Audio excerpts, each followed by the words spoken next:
Good morning everyone, welcome to my YouTube channel. आज का हमारा टॉपिक है perfect squares and triangular numbers.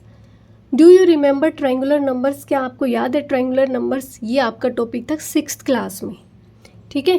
1, 3, 6, 10, 15 ये होते हैं हमारे पास ट्रायंगुलर नंबर्स और इनका डिफरेंस देखो कितना है 2, उसके बाद में 3, फिर 4, उसके बाद 5, फिर आगे आएगा 6 जो नंबर आ जाएगा 21, इसके बाद में आएगा 7, नंबर क्या आएगा 28। इस तरीके से ये हमारे पास क्या होंगे, ट्रायंगुलर नंबर्स होंगे। अब देखो एक ट्रायंगुलर नंबर्स ये भी देखो, जब आप इसको बनाओगे ना 1 को छोड़ के अगर आप इनको देखोगे तो यहाँ पे एक ट्रायंगल का फॉर्मेशन होता है हमारे पास, इसलिए इनको हम क्या बोलते हैं, ट्रायंगुलर नंबर्स। ठीक है, इस तरीके से। Next, can you see any relation between triangular number and square numbers? क्या आपको ट्रायंगुलर नंबर्स और स्क्वायर नंबर्स में कोई रिलेशन नज़र आया? Extend the pattern shown and draw the next term. जो पैटर्न नीचे दिखाया गया है और उसको अगली टर्म में क्या करना है, नेक्स्ट टर्म उसकी ड्रॉ करनी है। अब देखो, जब हम दो लगातार आने वाले ट्रायंगुलर नंबर्स को ऐड कर देते हैं तो हमारे पास क्या आता है, स्क्वेयर्स आते हैं। ठीक है, जैसे ट्रायंगुलर नंबर 1 + 3 करेंगे तो क्या आया हमारे पास 4, और 4 किसका स्क्वायर है, 2 का स्क्वायर है। नेक्स्ट 3 + 6, दो ट्रायंगुलर नंबर लेकिन कॉन्सिक्यूटिव होने चाहिए, लगातार आने वाले, बीच में से उठा के नहीं कर सकते। ठीक है, 3 + 6 कितना 9, और 9 किसका स्क्वायर है, 3 का। नेक्स्ट पैटर्न 6 + 10, 16 किसका स्क्वायर, 4 का स्क्वायर। ये देखो यहाँ पे जब आपने यहाँ पे 3 + 1 किया तो कितना आया आपके पास, 4 आ गया, और 4 किसका स्क्वायर, 2 का स्क्वायर। इसी तरीके से नेक्स्ट 6 जो है उसमें जब आपने 3 ऐड कर दिया तो क्या आया आपके पास 9, और 9 किसका स्क्वायर, 3 का स्क्वायर। सेम इसी तरीके से आपने ये 10, पहले तो बड़े को ही ऐड करते हैं ना, तो नीचे बड़ा करेंगे, यहाँ पे 10 ऐड कर दिए और ऊपर क्या कर दिया, 6 ऐड कर दिया, कितने आए 16, किसका स्क्वायर है, 4 का स्क्वायर। इसका मतलब हमें नेक्स्ट क्या करना होगा, 10 + 15 कितना आया 25, और ये किसका स्क्वायर है, 5 का स्क्वायर। ठीक है, इसका मतलब कि हमें यहाँ कितने बॉक्सेस फिल करने पड़ेंगे, सबसे पहले 15 बॉक्सेस, तो 1, उसके बाद में यहाँ पे कर देते हैं, चलो 1, 2, 3, थोड़ा और क्लियर कर दूँ, बड़े बना दूँ। एक और भी, अगर आपको ये फिगर्स इस तरीके से बनाने में प्रॉब्लम होती है तो ये देखो, सबसे पहले 2 है यहाँ पे सर्कल, फिर 1, 2, 3, 1, 2, 3, 4, इसका मतलब यहाँ पे क्या आएगा 5।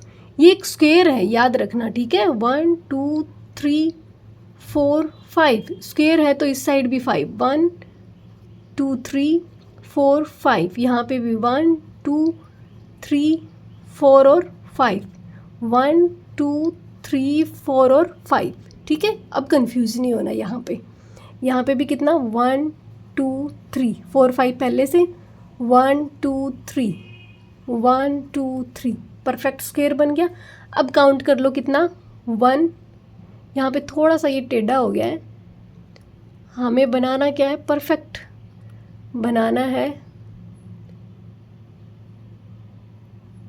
आपके इधर लाइंस टेढ़ी चली गई हैं थोड़ी, तो यहाँ पे आपने करना क्या है, 1, 2, 3, 4, 5, 6, 7, 8, 9, और ये हमारे पास आने चाहिए थे कितने 10, 15 कर लेते हैं, ऊपर कर लेंगे 10, 1, 2, 3, 4, 5, 6, 7, 8, 9 और 10। तो यहाँ पे 1, 2, 1, 2, 3, यहाँ से 1, 2, 3, 4,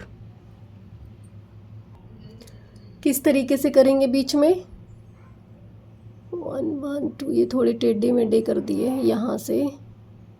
तो आप जब डायरेक्ट करेंगे ठीक से, जब आप लिखेंगे इनके अंदर इस तरीके से सर्कल्स में, तो यहाँ पे ये 3 वाली लाइन है और ये 1, 2, 3, 4, ये 4 वाली लाइन है, तो हम यहाँ से इस तरीके से इनको सेपरेट कर देंगे। ये 15 है, ये 10 है, क्लियर। तो हमारा जो नेक्स्ट फिगर है वो बनेगा ये। और यहाँ पे जो पैटर्न हमें दिखा वो क्या दिखा कि जब हम दो लगातार आने वाले ट्रायंगुलर नंबर्स को ऐड करते हैं तो हमारे पास क्या आता है, एक स्क्वायर नंबर आता है। ठीक है, नेक्स्ट है हमारे पास स्क्वायर रूट्स। अभी तक हमने क्या पढ़े थे, स्क्वायर्स पढ़े थे। अब बारी आती है स्क्वायर रूट्स की। तो the area of A square is 49 square centimetre. ये पढ़ रखा है हमने खूब अच्छे से, हमें आता है कि एरिया ऑफ स्क्वायर कैसे लिखते हैं। Area of square is equal to side multiply by side, ऐसे लिखते हैं। तो यहाँ पे हमें क्या दे रखा है, 49। ये स्क्वायर दे रखा है, स्क्वायर सेंटीमीटर मतलब सेंटीमीटर स्क्वायर। और साइड हमें क्या फाइंड आउट करनी है, साइड की लेंथ। अब यहाँ पे 49 इज इक्वल टू क्या बन जाएगा, साइड स्क्वायर। 49 को कैसे लिख सकते हैं हम, 49 को हम लिख सकते हैं 7 का स्क्वायर। अगर आपको स्क्वायर्स याद हैं तो आप इजीली लिख देंगे। ठीक है, और यहाँ पे हमें निकालनी क्या है, यहाँ साइड स्क्वायर आता है। ठीक है, तो हम इसका क्या कर देंगे, स्क्वायर रूट। ये जो स्क्वायर है ये जब इस साइड जाएगा तो ये स्क्वायर रूट बन जाता है इस तरीके से, इसको बोलते हैं स्क्वायर रूट। अब अगर अंदर स्क्वायर है और बाहर स्क्वायर रूट है तो ये स्क्वायर रूट और स्क्वायर आपस में कैंसिल हो जाते हैं। क्यों, स्क्वायर रूट क्या होता है, 1/2, तो 2 से 2 कैंसिल हो जाएगा। ठीक है, इस तरीके से होता है। तो ये साइड हमारे पास कितनी आ जाएगी, साइड आएगी 7 सेंटीमीटर। इसी तरीके से हमने आगे स्क्वायर रूट्स फाइंड आउट करने हैं। Next, so the length of the side of A square with an area 49 square centimetre is 7 centimetre.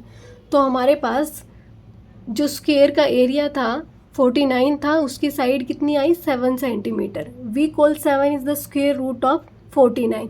अगर आपको स्क्वायर्स आते हैं तो आप इजीली देख के उसको बता देंगे कि इसका स्क्वायर रूट क्या हुआ। जैसे आपने, अगर आपको याद है कि 49 7 का स्क्वायर है तो मैं इसका डायरेक्ट बता सकती हूँ कि 49 का स्क्वायर रूट क्या होगा, 7, क्योंकि 7 का स्क्वायर ही तो 49 है ना, इसको रूट लगा देंगे तो ये तो 7 बन जाएगा।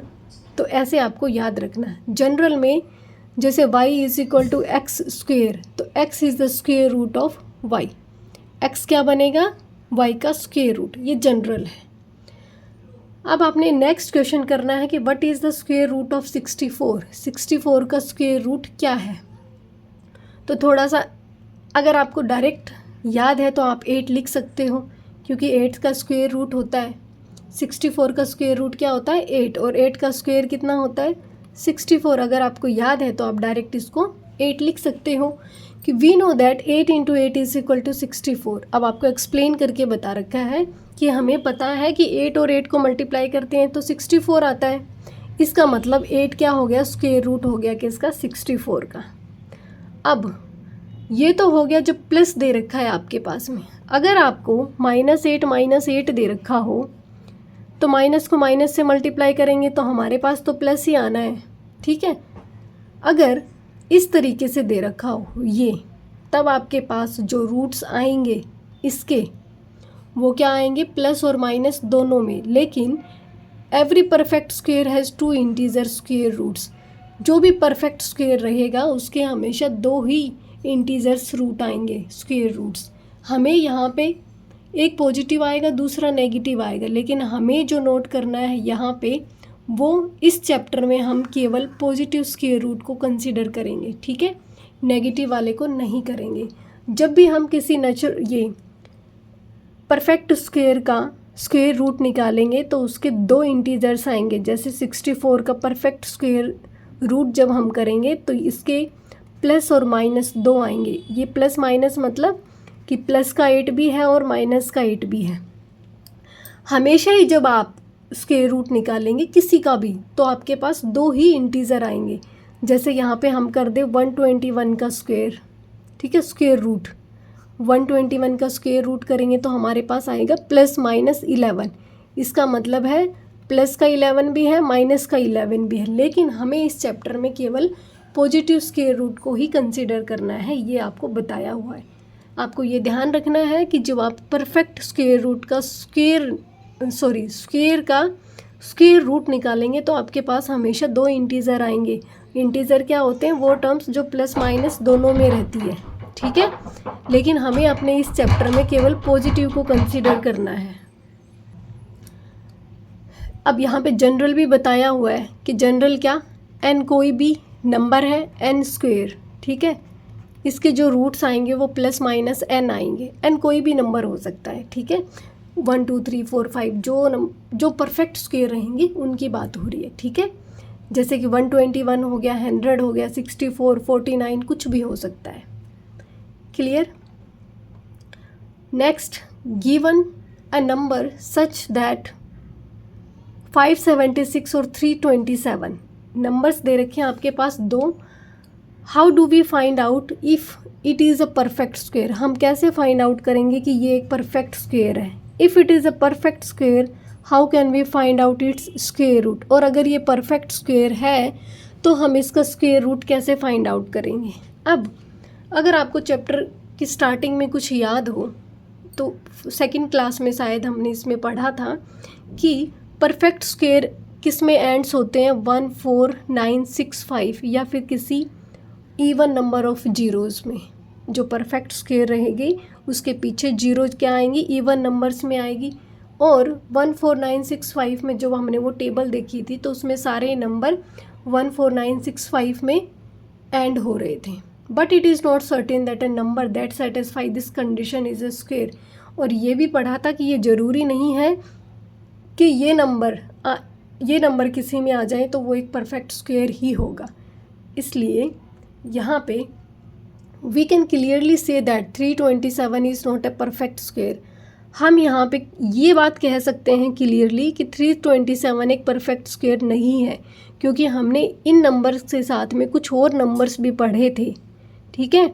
जैसे कि 3 7 ये नंबर्स पढ़े थे ना हमने कि ये नंबर जिसके भी पीछे आ जाएंगे, या फिर 2 भी पढ़ा था शायद, हाँ 3 2 3 7 ये नंबर्स जिस भी नंबर के पीछे रहेंगे वो कभी भी परफेक्ट स्क्वायर नहीं रहेगा, ठीक है।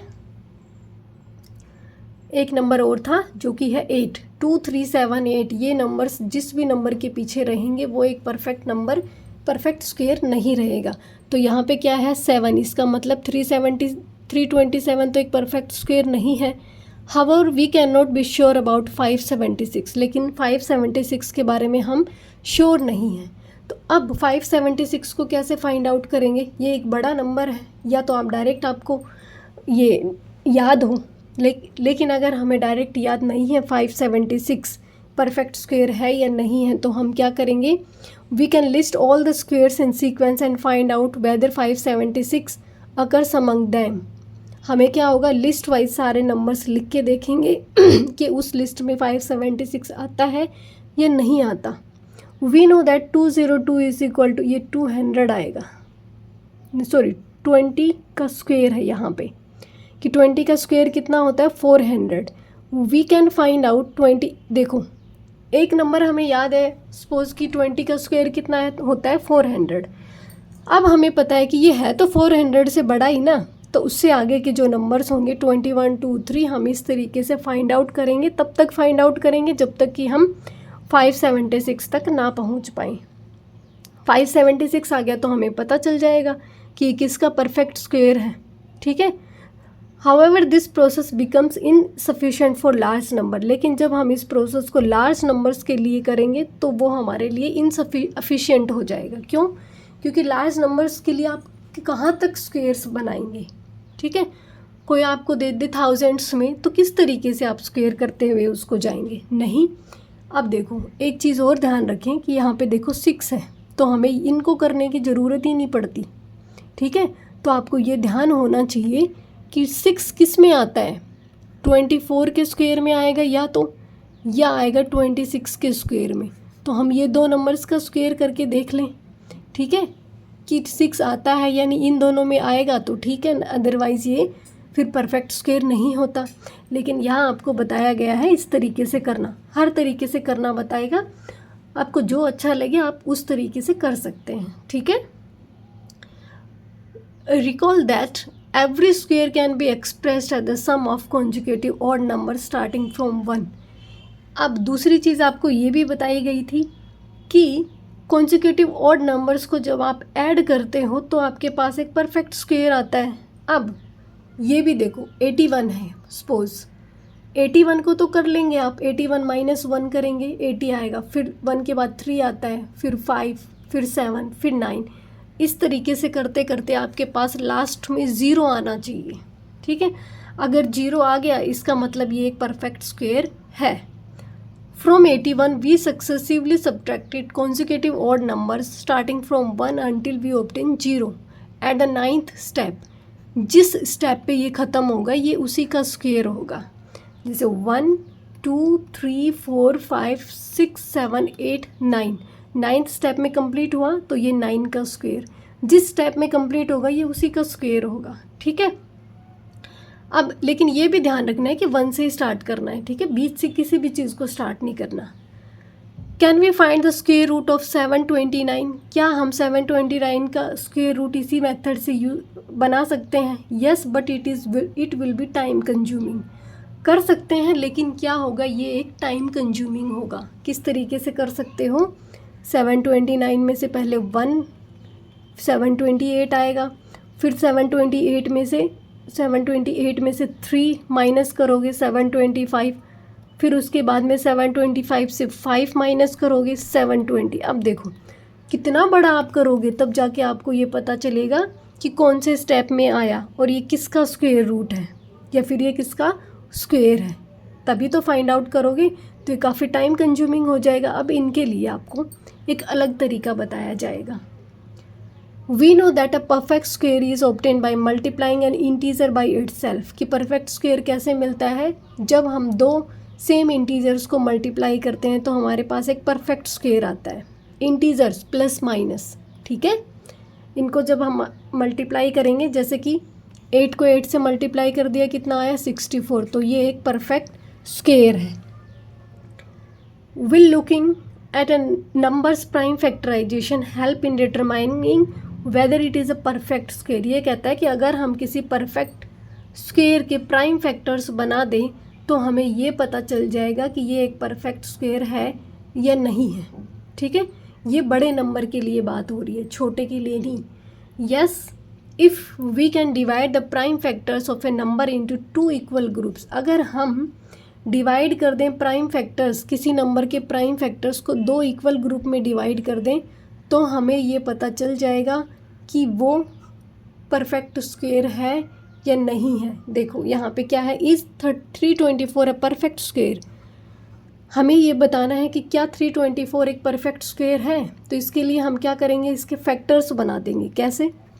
Prime factorisation. प्राइम मतलब वो नंबर्स जिसको किसी और से डिवाइड ना कर सकें, वो केवल 1 से या खुद से ही डिवाइड होते हैं, वो होते हैं प्राइम नंबर्स। और ये जो फैक्टर्स ऐसे बनते हैं इनको बोलते हैं प्राइम फैक्टर्स।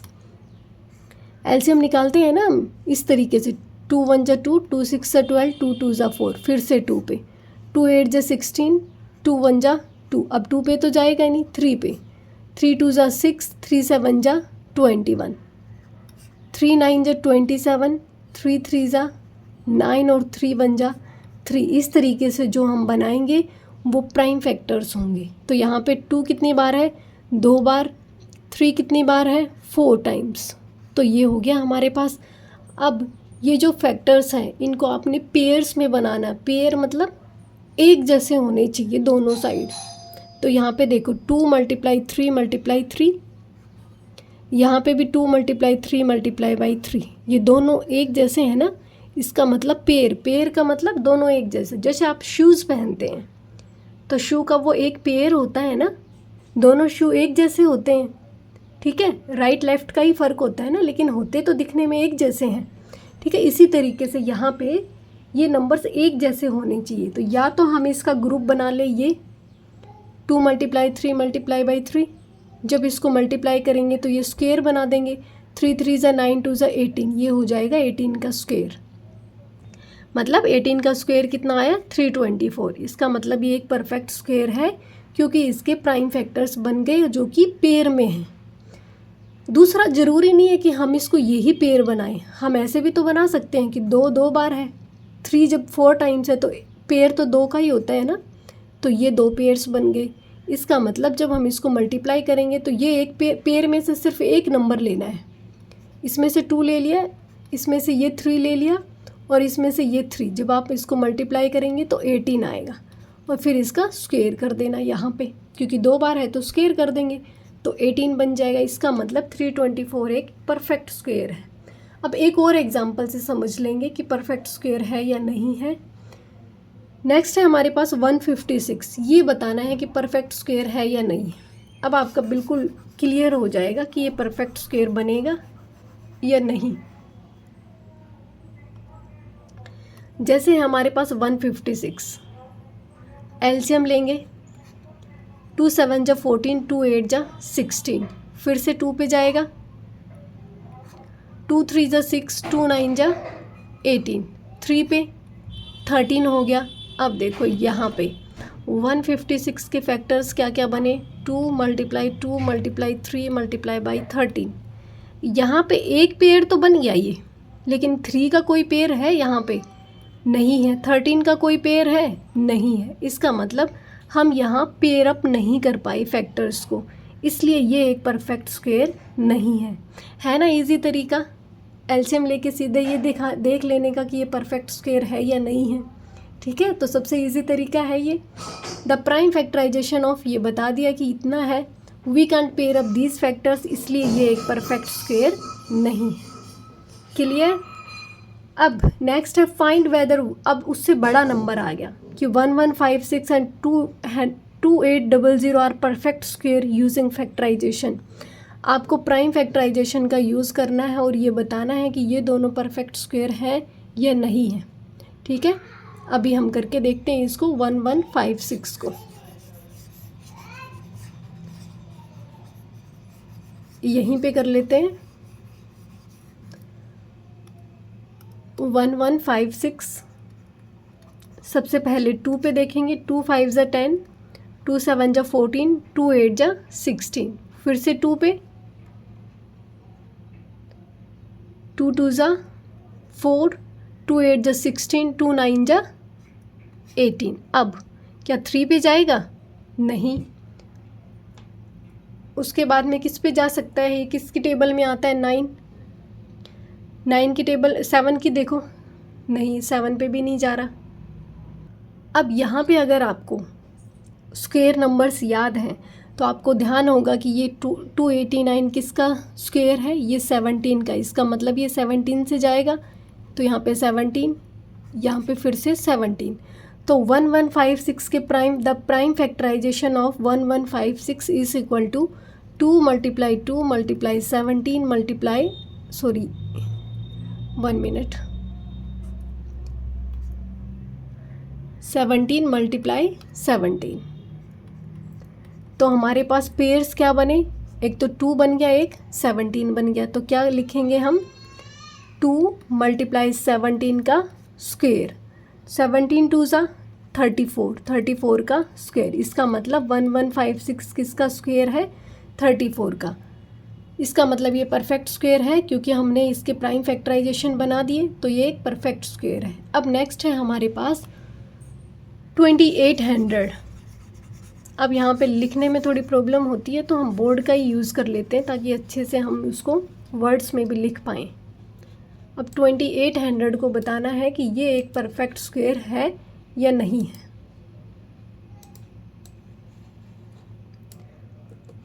एलसीएम लेंगे,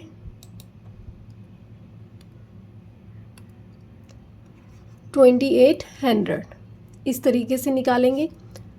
2 1 जा 2, 2 4 जा 8, 00, फिर से 2 पे, 2 7 जा 14, 00, 2 पे जाएगा, 2 3 जा 6, 2 5 जा 10, 0 है। इसका मतलब फिर से 2 पे जाएगा, 2 1 जा 2, 2 7 जा 14, 2 5 जा 10। अब 5 आ गया, इसका मतलब ये 5 पे ही जाएगा।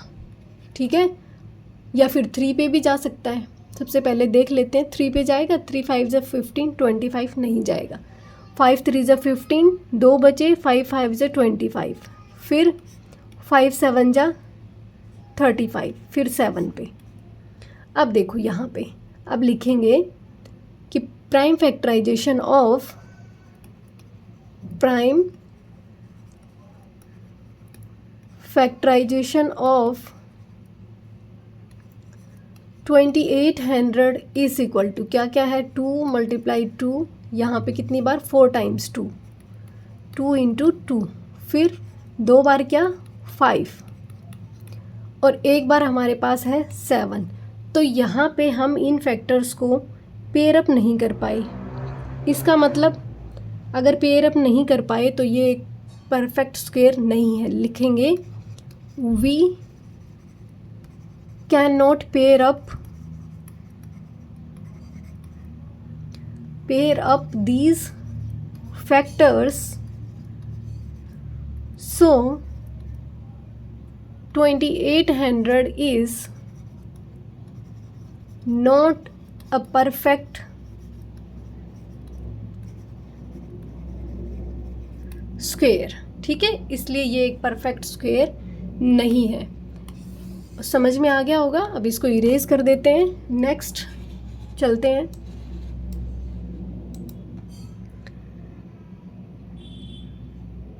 ओके, फिर फिगर इट आउट है यहाँ पे। अब नेक्स्ट है हमारे पास, we can estimate the square root of a larger perfect squares by looking at the closest perfect squares we are familiar with and then narrowing down the interval of search. For example, अब देखो कहता है कि अगर हमारे पास कोई बड़ा square perfect square, अगर हमें ये फाइंड आउट करना है कि ये किसका स्क्वायर रूट है, ठीक है, किसके, अगर वो नंबर कुछ ज़्यादा ही बड़ा हो तो हमें उस नंबर के आसपास वाले नंबर्स के साथ फैमिलियर अगर हैं तो हमें पता चल जाएगा। जैसे क्या है कि यहाँ पे 1936 है। अब ज़्यादा नहीं तो आपको इतना तो पता ही होगा कि ये 40 और 50 के तो सभी को याद होंगे, लास्ट के 10, 20, 30, 40, 50, 60 इनके तो सभी को याद होंगे। ठीक है, तो इसको देखने से क्या लगता है कि ये 2000 के आसपास है। ठीक है, 2000 के आसपास कौन कौन से नंबर्स होंगे, जैसे 1936 इज़ बिटवीन 1600 एंड 2500, कि ये इन दोनों के बीच का नंबर है। 40 का स्क्वायर और 50 का स्क्वायर सभी को याद है, तो ये देखने से पता चल जाएगा कि इन दोनों के बीच का नंबर है ये। ठीक है, तो हम इस तरीके से लिख सकते हैं, the last digit of 1936 is 6। इसकी लास्ट डिजिट क्या है, 6 है।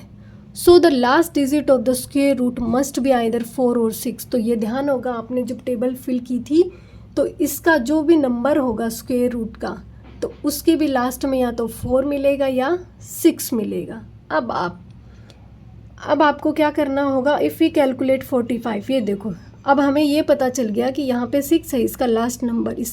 इसका मतलब है कि जो स्क्वायर रूट में जो नंबर होगा, जो डिजिट आएगी उसके लास्ट में भी 4 या 6 होगा ही होगा। ठीक है, अब देखो 45 और 46 के बीच में क्या नंबर आता है, 45। ठीक है, तो क्यों ना हम इसका स्क्वायर निकाल के देख लें। We compare it with 1936 to have the interval of the search between 40 to 50। तो 40 से 50 के बीच में इंटरवल सर्च करने की ज़रूरत नहीं पड़ेगी, हम कर लेंगे 40 to 45 या फिर 45 to 50। अगर हमें 45 का पता चल गया, अगर 45 से छोटा है तो ये इंटरवल सर्च कर लेंगे, अगर 45 से बड़ा है तो इस इंटरवल को सर्च कर लेंगे। अब ज़्यादा कुछ करने की ज़रूरत नहीं है आपको, ये सिर्फ आपको समझाने के लिए लिखा गया है। 45 का स्क्वायर आप इजीली कैसे फाइंड आउट कर सकते हैं, 40 + 5, 40 + 5, तो ये आपके पास क्या बन गया, a + b, a + b, और a + b मिलके a + b का होल स्क्वायर बन जाते हैं ना। अगर आपको फॉर्मूला याद है, a² + b² + 2ab। ठीक है, तो ये फॉर्मूला हम लगा के इजीली इसका फाइंड आउट कर सकते हैं, जो कि कितना आएगा, 2025। इसका मतलब है अगर 45 का 2025 आया, इसका मतलब ये 45 से छोटा है। 45 से छोटा है तो हमें 40 से 45 वाला इंटरवल चेक करना होगा, और हमने ये फाइंड आउट कर लिया कि या तो 44 होगा या 46 होगा। तो 45 से छोटा क्या है इस इंटरवल में, 44। इसका मतलब क्या हो गया कि हमने ये निकाल लिया कि 1936 किसका स्क्वायर है, ये है 44 का। ठीक है, तो इसका जो स्क्वायर रूट नंबर है वो क्या आया, 44। क्लियर हो गया। अब अगर नहीं समझ में आया तो एक छोटा सा और आगे आपको देखने को मिलेगा। इससे छोटा square. Consider the following situation, आपको एक सिचुएशन दे रखी है। Aribam and Bijoy play a game, दो बच्चे हैं जो कि गेम खेल रहे हैं। One says a number and the other replies with its square root. एक नंबर बोलेगा, दूसरा बच्चा उसका स्क्वायर रूट बोलेगा। आप भी अपनी क्लास में अपने दोस्त के साथ में इस तरीके से गेम खेल सकते हैं ताकि आपको टेबल अच्छे से याद हो जाए और फिर आप उसका स्क्वायर रूट भी इजीली फाइंड आउट कर सकते हैं। अरिबम स्टार्ट्स, अरिबम ने स्टार्ट किया, उसने कहा 25, तो बिजॉय ने क्विकली आंसर दिया क्या, 5। देन बिजॉय सेज 81, बिजॉय ने बोला क्या 81, अरिबम ने आंसर दिया 9। The game goes on till Aribam says 250, game तब तक चलता रहा जब तक कि अरिबम ने 250 नहीं कहा। बिजॉय इसका आंसर देने में एबल नहीं था, इसलिए because 250 is not a perfect square, क्योंकि 250 एक परफेक्ट स्क्वायर नहीं है, इसलिए बिजॉय ने उसका आंसर नहीं दिया। Aribam ask Bijoy if he can at least provide a number that is close to the square root of 250। Aribam ने कहा बिजॉय को कि अगर तुम्हें 250 का परफेक्ट स्क्वायर नहीं आता, सॉरी इसका स्क्वायर रूट नहीं आता है, तो तुम इसके आसपास का कोई नंबर बता दो मुझे। तो वो मान जाएगा कि वो ठीक है, क्योंकि 250 कोई परफेक्ट स्क्वायर तो है नहीं, तो इसके आसपास का। ये जो हमने क्वेश्चन इसके ऊपर किया है सेम ऐसा ही है। अब मैं आपको इसको बोर्ड पे करके दिखाती हूँ ताकि आपको अच्छे से क्लियर हो जाए।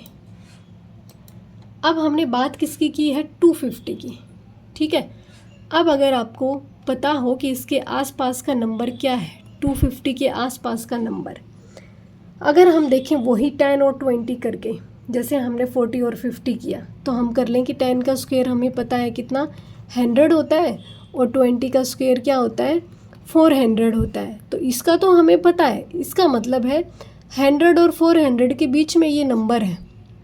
तो कैसे लिख सकते हैं इसको कि 250 100 से तो बड़ा है और 400 से छोटा है, ऐसे लिख सकते हैं। लेकिन अभी भी हम इतने क्लोज नहीं हैं इसके, क्योंकि 100 से तो काफ़ी बड़ा है और 400 से भी काफ़ी छोटा है ये। तो इसका मतलब है हमें इसके आसपास के नंबर्स लेने हैं।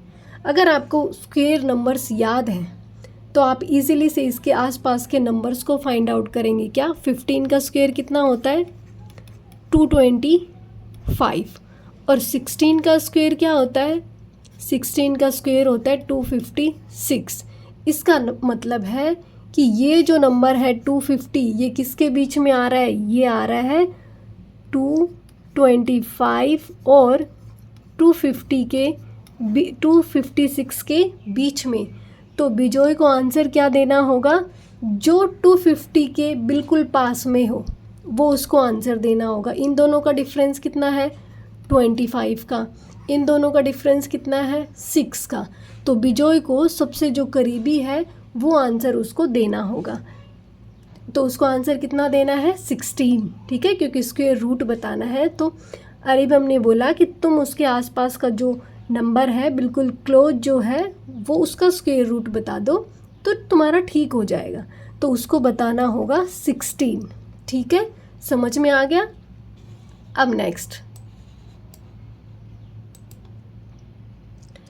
यहाँ तक आ गया, लेकिन वो परफेक्ट 16 नहीं है, थोड़ा सा छोटा है, पॉइंट्स में जाएगा, ठीक है।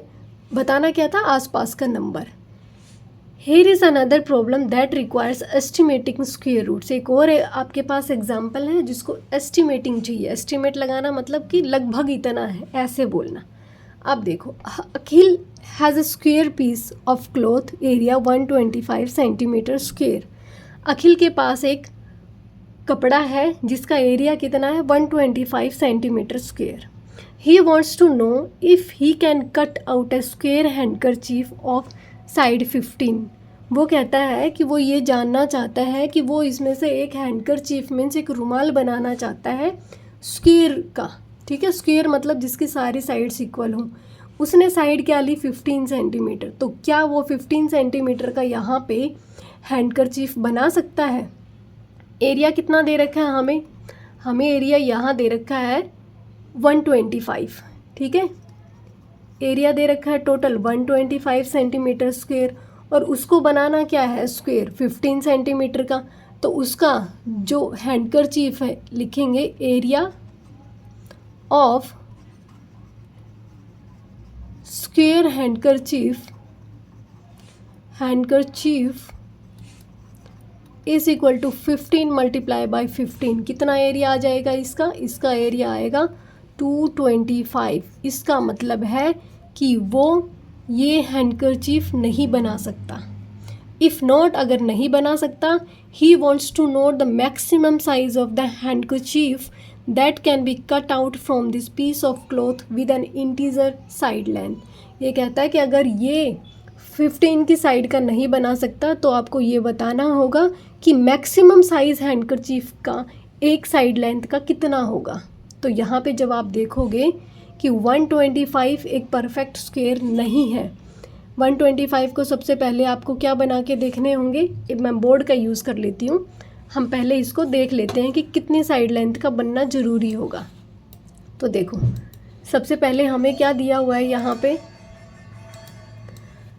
हमें एक स्क्वायर क्लॉथ दे रखा है जिसका एरिया बता रखा है। ठीक है, उस स्क्वायर का एरिया कितना, क्लॉथ का एरिया कितना है, एरिया ऑफ क्लॉथ कितना दे रखा है 125 सेंटीमीटर स्क्वायर। उसने कहा कि वो बनाना चाहता है कि हैंडकरचीफ की जो एक साइड है वो 15 सेंटीमीटर हो। तो जो वो साइज़ बनाना चाहता था तो उससे तो नहीं बन पाया, क्योंकि हमने लिखा कि area of square handkerchief with side 15 centimeter is equal to 225 centimeter square. तो ये नहीं बना सकता। अब उसने कहा कि ऐसा नंबर बता दो जो मैक्सिमम क्लॉथ का मैं यूज़ कर सकूं और वो उससे एक स्क्वायर हैंडकरचीफ बन सके। अब देखो 125 को सबसे पहले आप चेक कर लो कि ये परफेक्ट स्क्वायर है या नहीं है। अगर नहीं है तो इसका नियरेस्ट परफेक्ट स्क्वायर आपको बताना पड़ेगा। तो यहाँ पे जब आप 3 से नहीं जाएगा, 5 से, 5 2 से 10, 5 5 से 15, फिर से 5 पे, उसके बाद फिर से 5 पे। क्या देखने से ये पेयर बन रहा है? सिर्फ एक पेयर है, दूसरा पेयर नहीं बन सकता। इसका मतलब है कि ये एक परफेक्ट स्क्वायर नहीं है। लिखेंगे 125 centimetre square is not a perfect square. तो इसके लिए हमने क्या किया था, हम इसके आसपास का परफेक्ट स्क्वायर निकालेंगे। तो इसके आसपास 125, देखो 125 किसके बीच में आएगा, 11 का कितना होता है 121, 12 का कितना होता है 144। तो इससे तो ये छोटा है और इससे ये बड़ा है, इसके पास का करना है। तो इन दोनों में डिफरेंस ज़्यादा है, इन दोनों में डिफरेंस कम है, और कपड़ा है वो ज़्यादा तो बढ़ा नहीं सकते। ठीक है, तो इससे जो कम, इसका जो नियरेस्ट जो परफेक्ट स्क्वायर है वो क्या है, 11 स्क्वायर इज इक्वल टू 121। ठीक है, तो क्या लिखेंगे हम कि largest square handkerchief with integer side length, यहाँ पे आपको सोल्व करके दिया हुआ है कि so the largest square handkerchief with integer side length that can be cut out from this piece of cloth has side length 11 centimeter. कैसे, वो मैंने आपको बता दिया है। आई होप आपको आज की क्लास समझ में आ गई होगी। आज के लिए इतना ही करेंगे। Thank you so much.